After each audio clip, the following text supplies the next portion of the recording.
ತೋಟಕ್ಕೆ ಹಾಕಿದ್ದೀವಿ. ಇದು ಹಾಕಿದಾಗಿಂದ ಭಾಳ ಅನುಕೂಲ ಆಗಿಬಿಟ್ಟು ನಮಗೆ. ಇದು ಯಾರು ಹಾಕಿದ್ವು ನೋಡ್ಕೊಬಂದ್ಬಿಟ್ಟು ನಾವು ಹಾಕಿದ್ವಿ.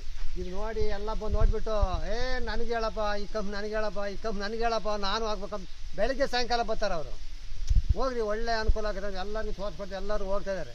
ಹಾಕಿ ಚೆನ್ನಾಗಿದೆ, ಎಲ್ಲರೂ ಚೆನ್ನಾಗಿರಲಿ. ತೋಟ ಫಸ್ಟ್ ಕ್ಲಾಸ್ ಆಗಿರ್ತೈತೆ, ತುಂಬಾಗಿರ್ತೈತೆ, ಕೂಲಾಗಿರ್ತೈತೆ. ಎಲೆ ಫಸ್ಟ್ ಕ್ಲಾಸ್ ಇರ್ತೈತೆ. ಮಾರ್ಕೆಟ್ ಒಳ್ಳೆ ರೇಟ್ ಹೋಗ್ತೈತೆ. ಎಲೆ ನೈಸಾಗಿರ್ತೈತೆ. ನೋಡ ಭಾಳ ಅನುಕೂಲ ಆಯ್ತು ಈ ಪೈಪ್.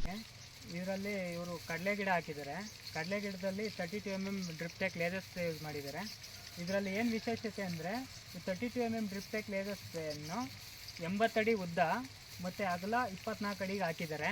ಮತ್ತು ಎತ್ತರ ನೀವೇ ನೋಡ್ಬೋದು, ಇಲ್ಲಿ 10 ಅಡಿ ಹೈಟ್ ಹೊಡಿತಿದೆ. ಮತ್ತು ಇದರಿಂದ ಏನು ಅಡ್ವಾಂಟೇಜ್ ಅಂದರೆ ನಿಮಗೆ ಇದರಲ್ಲಿ ಟ್ರಿಪ್ಸು ಮತ್ತು ಇನ್ಸೆಕ್ಟ್ಸ್ ಎಲ್ಲ ಅವಾಯ್ಡ್ ಆಗುತ್ತೆ. ಮತ್ತು ಹೈಟ್ ಎಗರೋದ್ರಿಂದ ಹೈಟಲ್ಲಿ ಈಗ ವಾತಾವರಣದಲ್ಲಿರೋ ನೈಟ್ರೋಜನ್ ಎಲ್ಲ ಫಿಕ್ಸ್ ಆಗಿ ಗಿಡ ಇನ್ನೂ ಚೆನ್ನಾಗಿ ಬೆಳೆಯುತ್ತೆ. ಮತ್ತು ನೀವು ಇದ್ರ ಬಗ್ಗೆ ಇನ್ನೊಂದು ಹೆಂಗೆ ಅನಿಸ್ತಿದೆ ನಿಮಗೆ ಪ್ರಾಡಕ್ಟ್ ಬಗ್ಗೆ? ತುಂಬ ಚೆನ್ನಾಗಿದೆ. ಮತ್ತು ನಾವು ಮಳೆ ಥರ ಇದು ಕೆಲಸ ಮಾಡುತ್ತೆ, ಮಳೆ ಬಿದ್ದ ಥರ. ಭೂಮಿ ಎಷ್ಟು ಅಗಲ ಬೇಕಾದ್ರೆ ಅಷ್ಟೇ ತಾವ ಇಟ್ಕೊಬೋದು, ಮಾಡ್ಕೋಬೋದು. ಅದೊಂದು ಅನುಕೂಲ. ಮತ್ತು ನಮಗೆ ಖರ್ಚು ಕಡಿಮೆ ಬಿದ್ದೈತೆ. ಇವಾಗ ಬೇರೆ ಡ್ರಿಪ್ ಹಾಕೋದಕ್ಕಿಂತ ಖರ್ಚು ಕಡಿಮೆ ಬಿದ್ದಿದೆ ನಮಗೆ. ಒಳ್ಳೆ ಅನುಕೂಲನೇ. ನೋಡಿದ್ರೆ ಸ್ವಲ್ಪ ನಮಗೆ ಮನಸ್ಸಿಗೆ ಖುಷಿ ಆಯಿತು. ಮೇಲಕ್ಕೆ ಹೋಗ್ಬಿಟ್ಟು ಬೀಳ್ತಾ ಇದೆ ಅಂದರೆ ಮಳೆ ಕೂಡ ಒಂದು ಸತಿ ಹಿಂಗೆ ಥರ ಬೀಳ್ಸೋಕ್ಕಾಗಲ್ಲ, ನೆನೆಯೋದಿಲ್ಲ. ಆ ಥರ ಹೆಂಗೆ ಬೇಕು ಹಂಗೆ ನೆನೆಸ್ಕೋಬೋದು. ಎಷ್ಟೇ ಆದಾಯ ಮಾಡ್ಕೋಬೋದು. ತೇವಾಂಶನ ಹೆಚ್ಚಿನಾಗೂ ಮಾಡೋಂಗಿಲ್ಲ, ಕಡಿಮೆನೂ ಆಯ್ತಪ್ಪ ಅನ್ನೋಂಗಿಲ್ಲ.